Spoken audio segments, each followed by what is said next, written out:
a unique and unfamiliar environment to most airport contractors.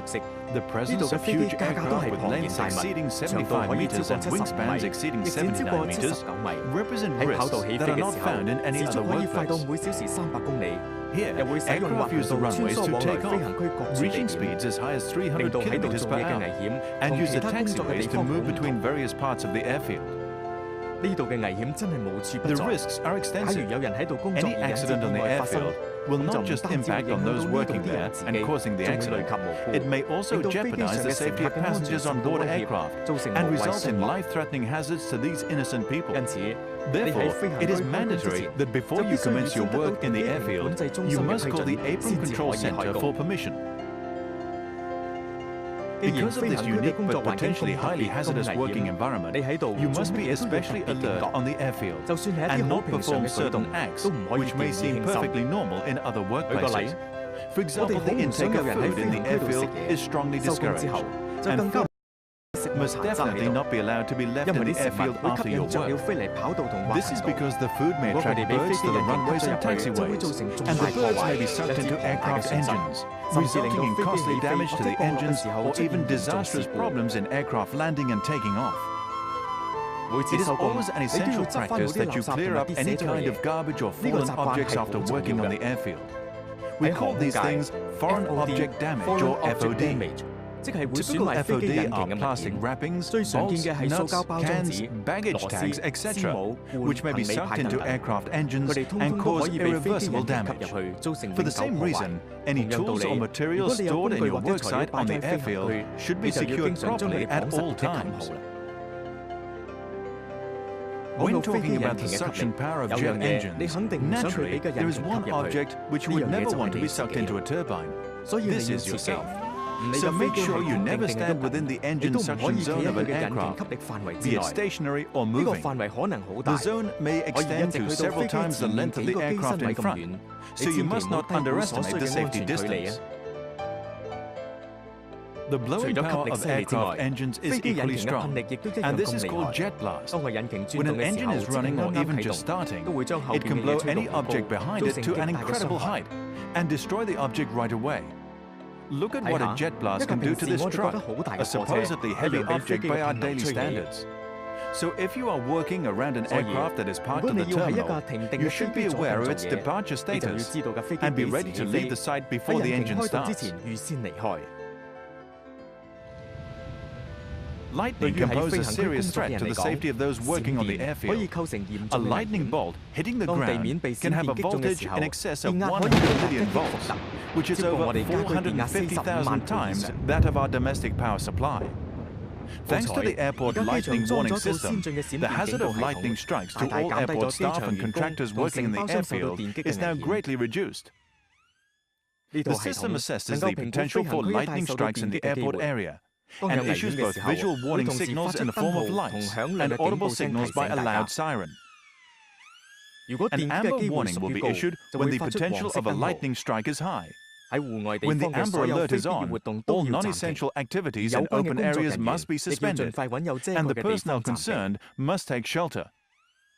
If the likelihood of lightning strike is extreme, the warning will be raised to red, meaning that all outdoor activities must be stopped immediately.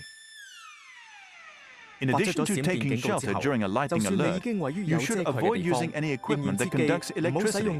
For example, using your mobile phone or listening to a radio. You should also avoid staying near any material that conducts electricity, such as standing under an aircraft, near a lamppost, or even on wet ground. There are stringent restrictions imposed on contractors extending height-infringing equipment, such as high cranes in the airport. Any such equipment and all details about their associated work must be approved before use. Furthermore, when working at night, no light can be pointed at an angle above the horizon, so that pilots will not be confused. Contractors involved in the transportation of construction materials, such as sand and stones, must handle them properly. Loads of these materials on trucks must be covered up to prevent spillage. Wheels of the trucks must be washed thoroughly at the exit of the work site before entering the airfield. You should be aware of the restriction on any activities which are heat generating. These include not just naked flames, but also tiny sparks caused by using electric equipment, or high temperatures resulting from soaring or grinding actions. Such a restriction is essential because aircraft fuel is a flammable substance. Owing to the hazardous nature of aircraft fuel, as a last resort for added safety, you should be aware that there is an emergency stop button for the fuel supply at each aircraft parking stand.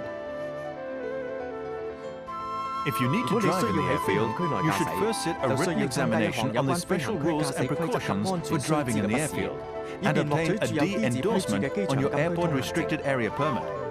The vehicle used by you should also be approved by the airport authority separately and issued with an airside vehicle license.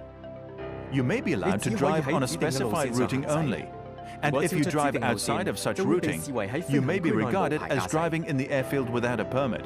If your vehicle is under escort, you must follow the escort vehicle closely and stay in the convoy throughout your trip. Your work permit will give you a clear set of directions and boundaries for driving on the airfield to enable you to arrive at your work site. Follow the directions closely and stay within the designated boundaries. Under no circumstances are you allowed to drive in aircraft movement areas.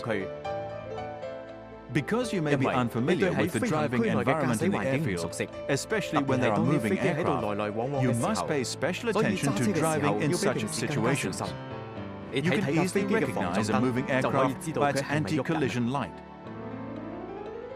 You should always keep clear of a moving aircraft and yield to a taxiing aircraft or an aircraft on tow. Stop and be patient. You can only proceed after the aircraft has moved away for a distance, so as to avoid the jet blast generated from it. Don't try to overtake any taxiing aircraft, and never stop on taxi lanes. When you are working in aircraft movement areas, you must be equipped with proper means of communications, such as a mobile phone, TMR, or a VHF radio. Sometimes the Apron Control Center may request you to vacate the work area within short notice, and you should always be prepared to comply with such a request at any time during your work in the airfield.